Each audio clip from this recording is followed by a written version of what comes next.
El Señor esté con ustedes. Y con su espíritu. Del Santo Evangelio según San Juan. Gloria a ti, Señor. En aquel tiempo Jesús dijo a los fariseos: Yo les aseguro que el que no entra por la puerta del redil de las ovejas, sino que salta por el otro lado, es un ladrón, un bandido. Pero el que entra por la puerta, ese es el pastor de las ovejas. A ese le abre el que cuida la puerta, y las ovejas reconocen su voz. Él llama a cada una por su nombre y las conduce afuera. Y cuando ha sacado a todas sus ovejas, camina delante de ellas, y ellas lo siguen, porque conocen su voz. Pero a un extraño no lo seguirán, sino que huirán de él, porque no conocen la voz de los extraños. Jesús les puso esta comparación, pero ellos no entendieron lo que les quería decir. Por eso añadió: Les aseguro que yo soy la puerta de las ovejas. Todos los que han venido antes que yo son ladrones y bandidos, pero mis ovejas no los han escuchado. Yo soy la puerta. Quien entre por mí se salvará. Podrá entrar y salir y encontrará pastos. El ladrón solo viene a robar, a matar y a destruir. Yo he venido para que tengan vida y la tengan en abundancia. Palabra del Señor. Gloria a ti, Señor Jesús. Nos sentamos un momento. Dice el Señor que Él es la puerta, Él es el pastor, Él es el que va delante de sus ovejas, de su rebaño, y que todos los que han venido antes son ladrones. Hoy en día se habla mucho o se menciona mucho sobre el anticristo. Y por ahí yo me acuerdo que ya desde que era niño se escuchaba mucho esto del anticristo, y por ahí un personaje, Maitreya, que pues él se hacía pasar hasta cierto punto por Jesucristo. Sabemos que viene lo que es, o esperamos lo que es la parucía, y muchos van a querer usurpar su lugar. Muchas veces, así como siempre estamos queriendo ver al diablo con cuernos y cola, también queremos ver al anticristo vestido de Jesús, queriéndolo imitar, pero no es así. El anticristo quiere decir que está en contra de Cristo, que está en contra de lo que Él ha predicado, de lo que Él ha enseñado, del mensaje que Él ha traído. Y ya en tiempos antiguos existía el anticristo también, el que se hacía pasar por el ungido de Dios, que se hacía pasar por esa promesa de Dios. Vemos como en Hechos de los Apóstoles, cuando quieren matar a Pedro y a Juan, sale un personaje importante, aunque solamente sale en esa cita, pero es un hombre de buena reputación, de buena fama en el pueblo de Israel, y además fue maestro de Pablo, que se llama Gamaliel, un maestro fariseo. Y dice él, yo no me metería con esos hombres, porque si es de Dios se va a dar, y si no es de Dios no se va a dar. Y por ahí menciona, ¿verdad? Dice, ya ven a Judas, que nomás murió y pues los seguidores se dispersaron.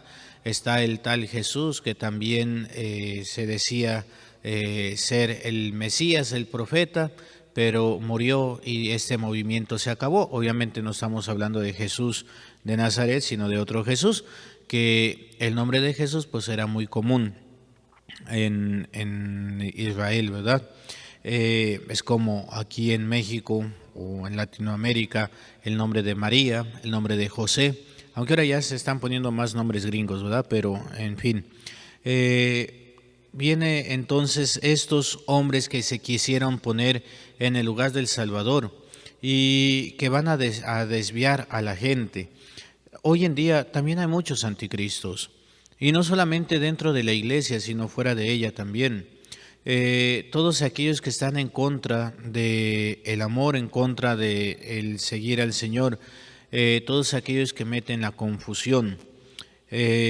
Ha habido algunos personajes que les han puesto este título, ¿verdad? Por ejemplo, yo creo que uno de los más conocidos, Hitler, que viene a destruir, a traer la guerra, a traer la muerte, que es todo lo contrario a Jesús.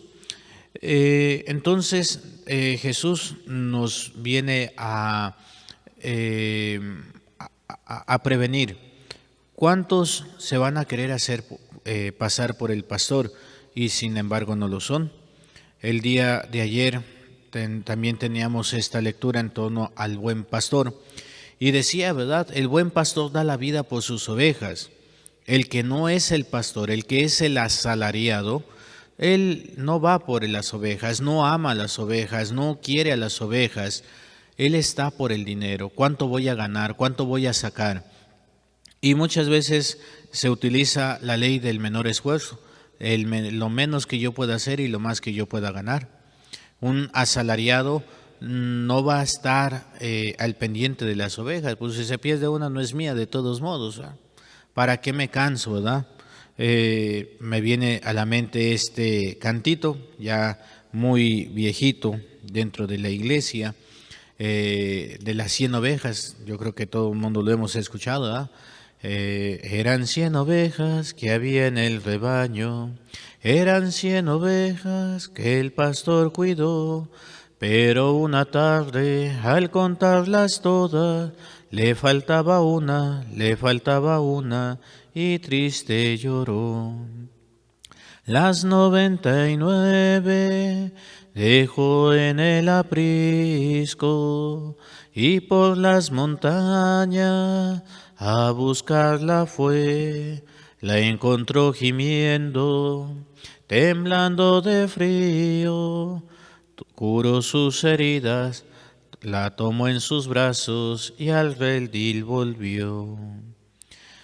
Yo me ponía a pensar antes,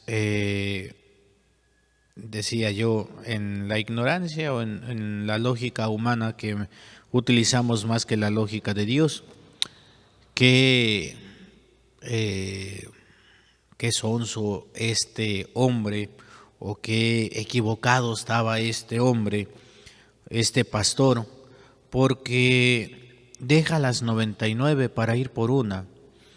Y esas 99 van a estar en riesgo. ¿Por qué?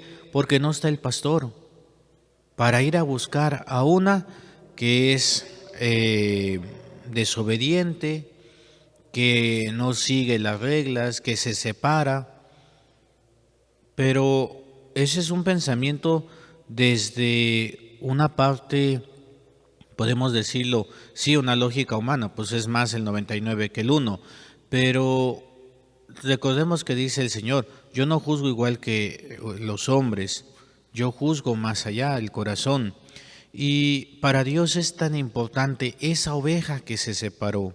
Le está dando la oportunidad, le está dando la vida. Esa es la misericordia de Dios.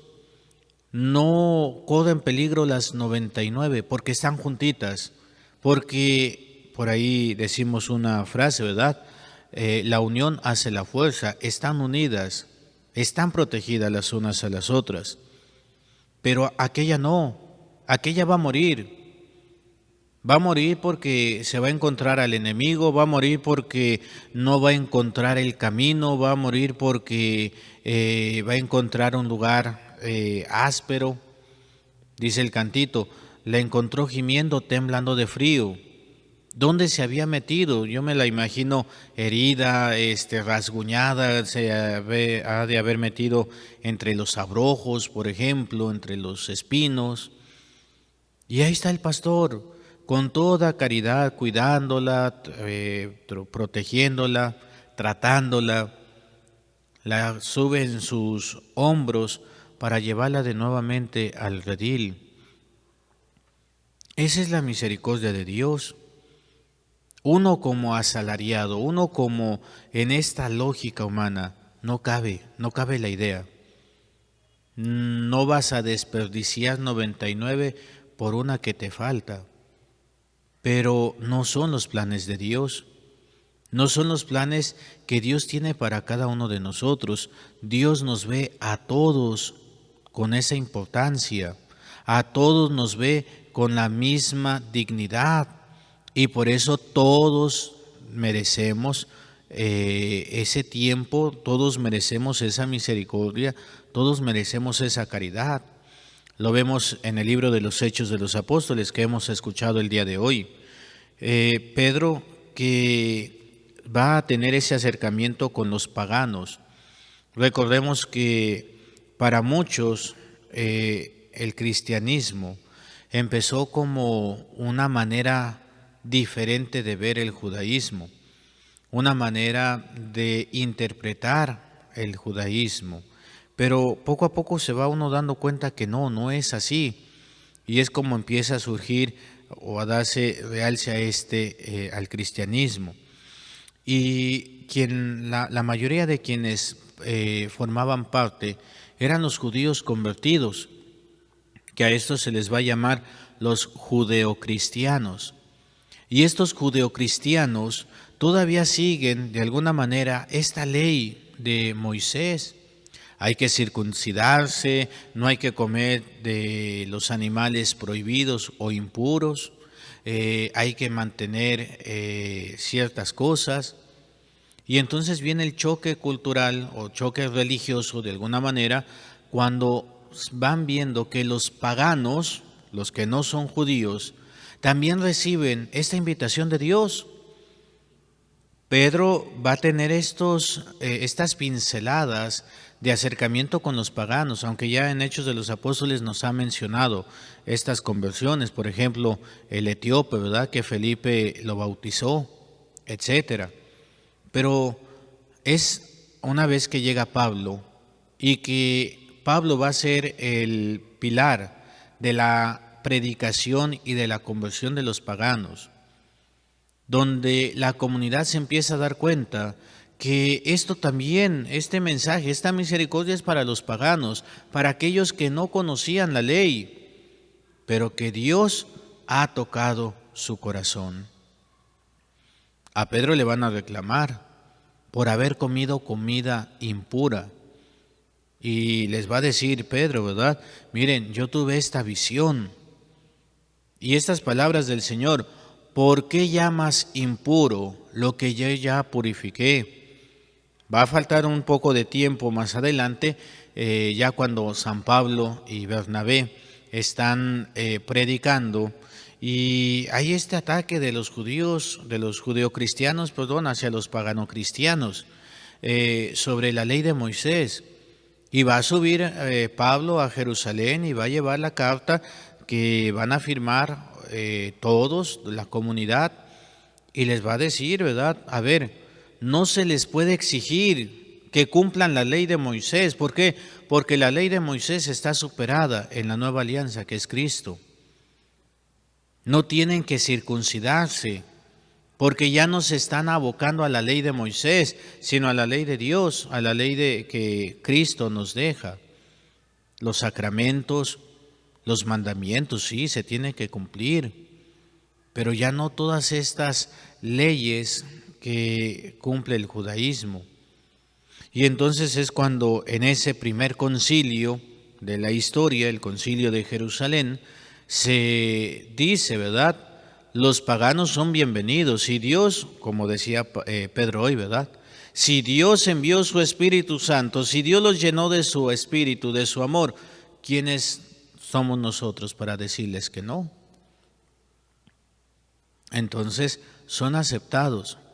Y en este concilio se dice, no se les impondrán las cargas como a los judeocristianos.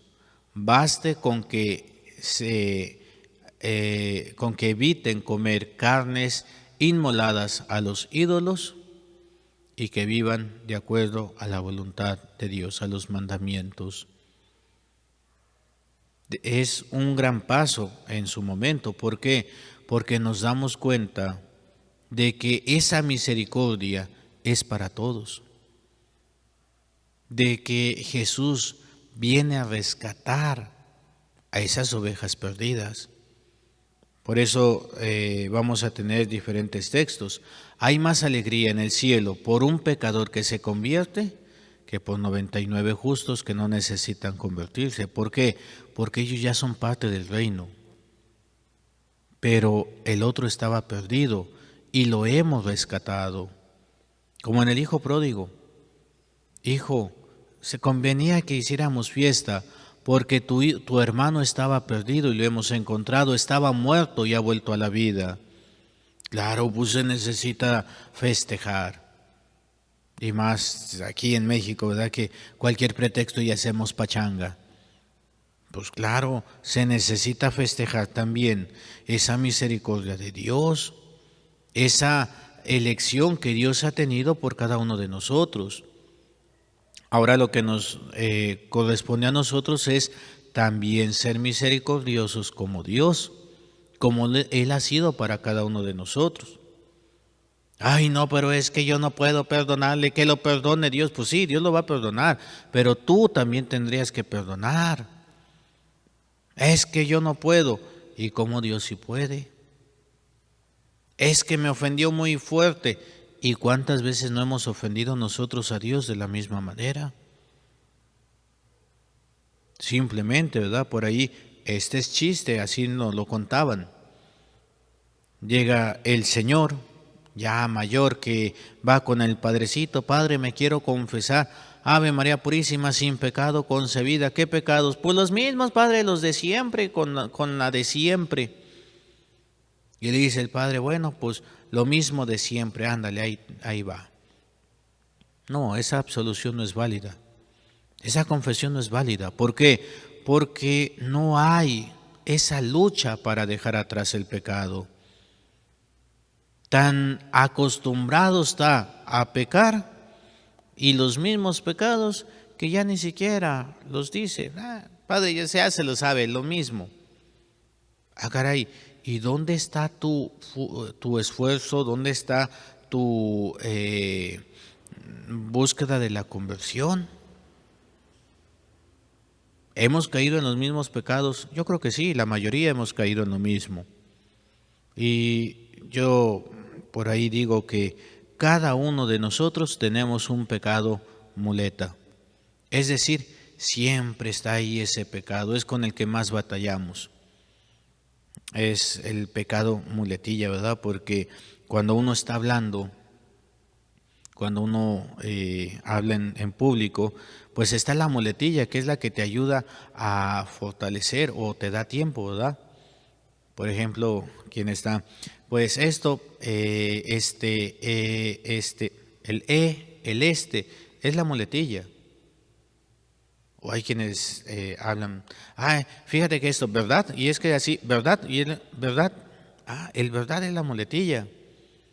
Te ayuda a reforzar. Bueno, pues así tenemos un pecado que siempre está batallando con nosotros, o más bien nosotros batallando con él. Para algunos es la pereza, para algunos es la gula, para otros es la lujuria, para otros es la soberbia, para otros es la mentira, etcétera, el chisme, etcétera. ¿Cuáles son esos pecados que tengo que combatir? ¿Cómo voy a luchar? Y muchas veces vamos ante el sacerdote: Padre, me confieso que volví a caer en esto. Y Dios no te lo echa en cara. Dios no te corre. Dios te dice: levántate y no peques más.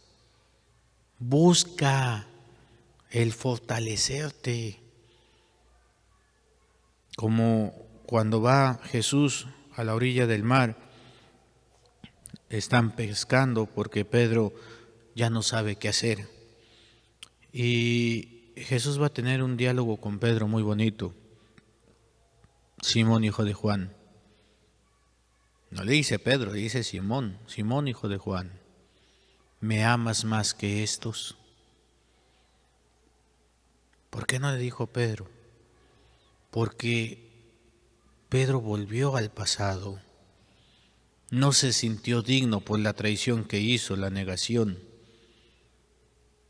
Por eso Jesús tiene que volver a llamarle: Simón, hijo de Juan, ¿me amas más que estos? Y Pedro, ¿con qué cara le decía que sí, si lo había traicionado? Señor, tú lo sabes todo, tú sabes que te quiero. ¿Y qué le dice Jesús? Apacienta mis corderos. apacienta mis ovejas, apacienta mis corderos. 3 veces. Y es interesante porque no dice apacienta mis corderos, apacienta mis corderos, apacienta mis corderos, o apacienta mis ovejas, apacienta mis ovejas, apacienta mis ovejas. No, apacienta mis corderos, apacienta mis ovejas, apacienta mis corderos. Es decir, vas a estar delante y tienes que dar testimonio ante el cordero, ante la oveja. No es lo mismo el cordero que la oveja. El cordero es es el macho alfa, se le dice, que es el líder. Es ese enlace entre el pastor y las ovejas. Una vez estaba viendo la televisión y le estaba cambiando, y había una telenovela que ni sé cómo se llama, pero estaban varias ovejas, era colombiana la telenovela. Y estaban unas ovejitas y estaban por cruzar las vías, pasa el cordero y luego las ovejitas y de repente viene el tren y las ovejas pues prácticamente se suicidaron porque se aventaban al tren y ahí estaba el dueño, ¿verdad?, reclamando. Y dice, no, dice, es que el corderito les dijo que se quedaran, que no se cruzaran, pero con el tren no lo vieron y pues ellas siguieron. Me mataron mis ovejas. A mí me dio risa esa escena, pero tiene mucho de interesante. No sé si realmente sea verdad o nomás fue la escena de la telenovela, pero tiene mucho de interesante. El cordero es el que va a guiar a las ovejas. Es ese enlace entre las ovejas y el pastor. A Pedro le pide el Señor, apacienta en primer lugar a mis corderos. ¿Por qué? Porque ellos van a ser responsables de más almas, de las ovejas. Apacienta a mis ovejas, no te quedes con este grupito, no, tienes que apacentar a todos, pero enfócate en estos pastores, en estos corderos, para que sean buenos líderes, para que vaya este cordero llevando a las ovejas hacia el pastor. Hermanos, ¿y nosotros cómo estamos respondiendo? Hemos caído, sí. Hemos pecado, sí, una y otra vez. El otro día les preguntaba no me acuerdo si fue a los monaguillos o en el catecismo, en algún lugar les pregunté. Digo, bueno, ¿y ustedes ya hicieron la primera comunión? Sí, padre. ¿Y cuántas comuniones llevan? Y se me quedaron viendo, ay, padre, pues quién sabe, muchas. No llevamos cuenta de cuántas comuniones llevamos. Recordamos la primera comunión y lo tenemos como el sacramento, aunque el sacramento es la Eucaristía. He recibido por primera vez al Señor en la Eucaristía. El sacramento lo vamos renovando cada que comulgamos. Y venía otra pregunta, o les hice otra pregunta. ¿Cuántas veces se han confesado en su vida? Si ustedes me preguntan a mí, yo no sé. A veces le pregunto algo al padre Jorge Raimundo y ya no me gusta mucho la respuesta que me da, ¿verdad? Cuando no sabe la respuesta. Sabrá Diosito y la Virgencita de Guadalupe. Pues así ahorita, ¿verdad? No sé cuántas confesiones llevo. Lo que sí sé es que cada que voy a pedirle perdón a Dios, en este arrepentimiento y en este deseo de conversión, el Señor me perdona. Y como a Pedro me dice, Jesús, levántate, sigue adelante, yo no te condeno. Apacienta mis ovejas. Y lo mismo te dice a ti. Hermanos, tenemos que aprender a ser aceptar la misericordia de Dios en primer lugar, aceptar el amor de Dios, pero también a ser portadores de la misericordia de Dios, a ser portadores del amor de Dios y aprender a aceptarnos, aprender a amarnos, aprender a ser misericordiosos los unos con los otros.